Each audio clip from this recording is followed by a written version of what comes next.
ഹരിതഭവനം പദ്ധതി ജില്ലയിലെ CBSE സ്കൂളുകളിലും നടപ്പിലാക്കുന്നു.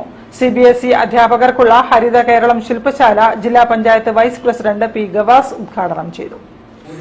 ജില്ലാ വിദ്യാഭ്യാസ വകുപ്പും പ്രൊഫസർ ശോഭീന്ദ്രൻ ഫൗണ്ടേഷനും ചേർന്ന് നിറവ് സീറോ വേസ്റ്റ് മാനേജ്മെന്റിന്റെ സഹകരണത്തോടെ നടപ്പിലാക്കുന്ന ഹരിതഭവനം പദ്ധതി ജില്ലയിലെ CBSE സ്കൂളുകളിലും നടപ്പിലാക്കുന്നു. കോഴിക്കോട് CBSE അധ്യാപകർക്കുള്ള ഹരിതഭവനം ശില്പശാല ജില്ലാ panchayat vice president P. Gavas ഉദ്ഘാടനം ചെയ്തു. മാലിന്യ നിർമ്മാർജ്ജനത്തിനായുള്ള സർക്കാരിന്റെ പ്രതിബദ്ധതയ്ക്കൊപ്പം വിദ്യാർത്ഥികളും അധ്യാപകരും അണിനിരക്കുന്നു എന്നതിന്റെ ഉദാഹരണമാണ് ഹരിതഭവനം പോലുള്ള പദ്ധതികൾ എന്ന് അദ്ദേഹം പറഞ്ഞു.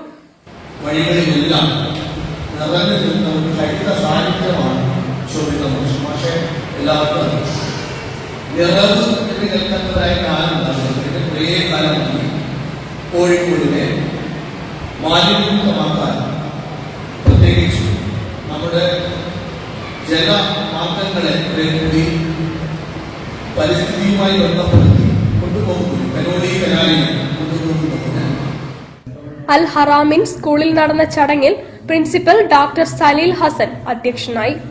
നിറവ് ഡയറക്ടർ ബാബു പറമ്പത്ത് ശില്പശാല നയിച്ചു. Professor Shobheendran foundation president Vadayakkandi Narayanan പദ്ധതി വിശദീകരിച്ചു. Foundation secretary Abdulla Salman, Hanan Ashraf, K. Jaishem, Sapna Jasmin, Lakkal Kunhahammed തുടങ്ങിയവർ സംസാരിച്ചു. News bureau, Kozhikode. വാർത്തകളിൽ ഒരു ഇടവേള കൂടി. ക്യാൻസറിനെതിരെ പൊരുതാനായി കാലിക്കറ്റ് സിറ്റി സർവീസ് സഹകരണ ബാങ്കും MVR ക്യാൻസർ സെന്ററും സംയുക്തമായി അവതരിപ്പിക്കുന്ന ക്യാൻസർ ചികിത്സാ സഹായ പദ്ധതിയാണ് മാസ് കെയർ.